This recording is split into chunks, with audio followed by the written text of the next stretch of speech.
जय मसीह की सबको। तो आज का वचन है प्रेरितों 5:38।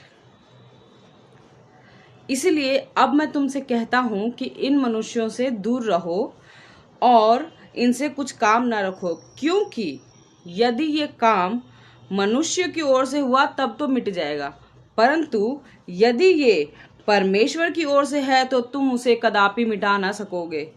कहीं ऐसा ना हो कि तुम भी परमेश्वर से लड़ने वाले ठहरो। प्रियो, यहाँ पे ये वचन कहता है कि अगर यीशु मसीह का सुसमाचार सुनाना कि यीशु मसीह पैदा हुए, मरे, गाड़े गए और तीसरे दिन मुर्दों में से जी उठे, ये सुसमाचार सुनाना अगर मनुष्यों की ओर से है तो वो काम मिट जाएगा, पर यदि परमेश्वर की ओर से है तो ये काम कदापि नहीं मिटेगा।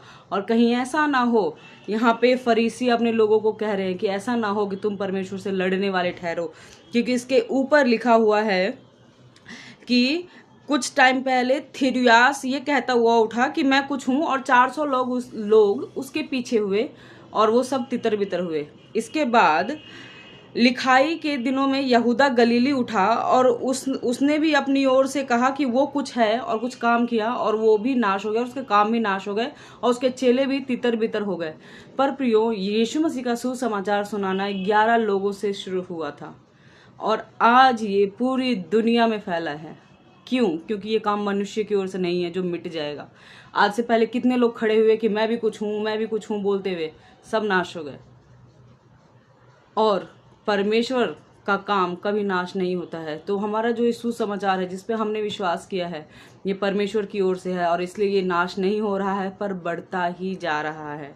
तो मेरे भाई बहनों, मैं आपसे ये बोलना चाहती हूँ कि जो आपकी बुलाहट है आप उसे पूरा करें, क्योंकि अगर उन 11 लोगों ने भी ये गवाही नहीं दी होती और तो ये बात आगे नहीं पहुंचती, और आगे नहीं पहुंचती तो हम तक भी नहीं पहुंचती। किसी ने हमको भी सुसमाचार सुनाया और हमारा मन परिवर्तन हुआ और हम जाने कि इंसान पापी है और इसको बचाने के लिए एक मसीहा की ज़रूरत है, और वो मसीहा हमारा परमेश्वर है।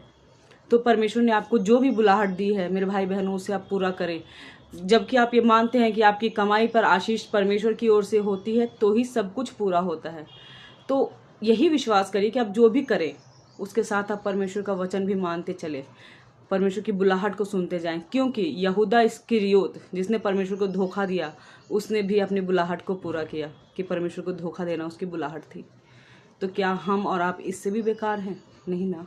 हमें परमेश्वर के राज्य के लिए काम करना, और परमेश्वर का पवित्र आत्मा हमारे दिलों से जो बोलता है वो परमेश्वर पूरा करेंगे कार्यों और चिन्हों के द्वारा। आमीन। प्रभु आपको आशीष दे।